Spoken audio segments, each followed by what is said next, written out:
top guy. Most of you would have heard of him.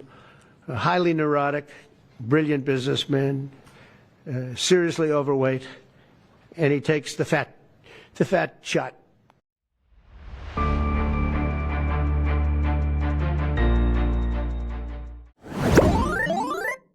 Name your all-time starting five from South Lafourche High School basketball and the sixth man. This is from Pierce. I clarified with Pierce, does the person have to be free from the penal system to be eligible? And he said it doesn't matter. Take that for what you will. Your all-time starting five, South Lafourche High School basketball and a sixth man. Nick's over there jotting some notes. Are you ready? Do you have your five? I'm going to go last. You're going to go last? I'm jotting notes as well. All right, I thought about it so I could go first. Clarence Moore, Brandon Daniels, Ross Schwest, Trevor Crosby, Josh Danos. That's my five. Josh Danos was a stud. Yes. He's still in the record Shout books out of my boy, the Trevor. shootout. That's my five. My sixth man, current player, Terrence Petrie, because he's a winner.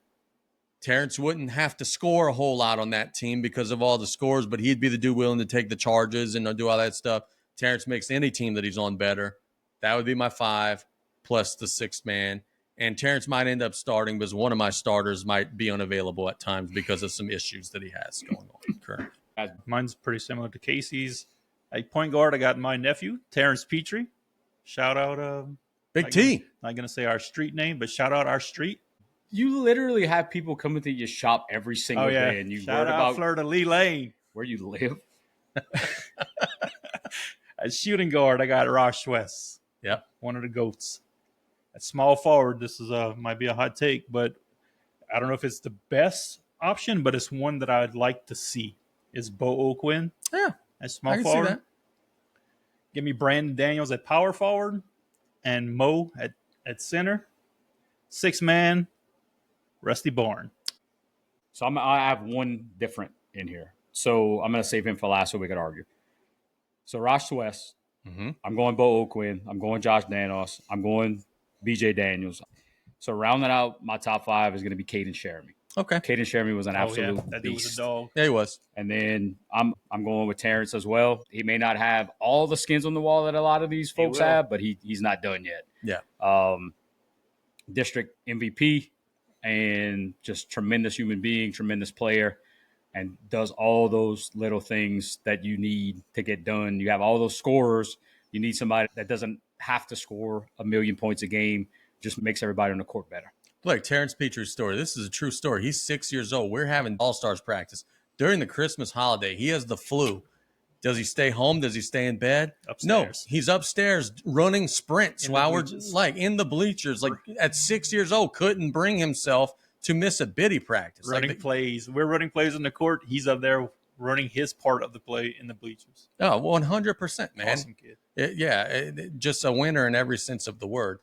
Now, I'm going to ask this, and I'm going to ask it for the next show for the starting five for the women. But can we all agree that Traya Bruce was the best women's basketball player in the history of the school? I agree. Yeah, it's got to be. And look, she had a teammate.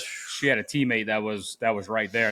I'm not a history buff on South Lafourche female basketball. Since I've been watching, and to my knowledge, her and Victoriana Nelson, that was a tandem. A couple years before her, they had some girls that would argue differently with Janae Lombos being up there. I never watched.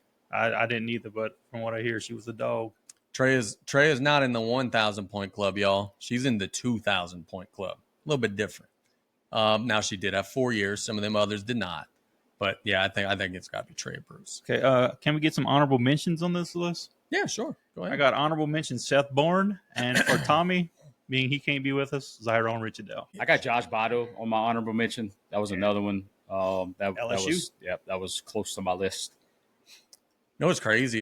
Nicky Savoie was real good. He could have been on there. I mean, and that was like his third sport, dude. He was a football, baseball guy, and he just played basketball for fun. What about honorable mention? Lucius Castile. Lucius Castile. Dude was a stud. Dude, I remember feeling so betrayed as a kid when he transferred to Thibodeau at the end of his high school career and seeing him wearing that purple and gold. I was like, man, that was That was horrible. Speaking of wearing things, I remember him wearing a marijuana gold chain around. As a 10-year-old kid, I was like, that's an interesting jewelry piece. Hey, look, another one too. And he kind of got overshadowed a little bit because of how good Brandon Daniels was. Austin Savoie was freaking awesome that year that BJ was a senior. And the reason why I always shout out Austin is he was not the best player his sophomore and junior years, and he just busted his ass working every single day, playing in men's league and doing whatever he had to do to grow his game. Without him that senior year, when BJ was just a junior, that team would not have won 20-plus games, would not have gotten a home playoff game. Austin Savoie, to me, very, very underrated. What about this era? And this is somebody that could have been in my top 5 pretty easily, but the name kind of went away. Trayvon Evans. Trayvon was an absolute stud. What's the Corbin's brother? Oh, Harvey Allen. That was way more than 5 years ago, but yeah. Yeah, I was about to. Yeah, Harvey was really good as well. Harvey was really good. Shout out Corbin too. Pierce says excellent answers, gentlemen, but the fact that Sweaty, Taylor, Turtle, Griffin didn't make the list is absurd. Turtle would only make the list on his own list. He has that one game against Ellender that he likes to tell us about, which, by the way, Brian and I found the newspaper clipping of that. It is true. He did score 30 points in a game against Ellender. We had long debated. Turtle? Oh, yeah. Yeah, and Ellender was number 1 team in the state. I didn't know you could fill it up like that. He went to the House of Pain and said, this is my house now, baby. This is the House of Turtle today. Scored 30 points in a tournament game. Tournament games don't count. Yeah, fair enough.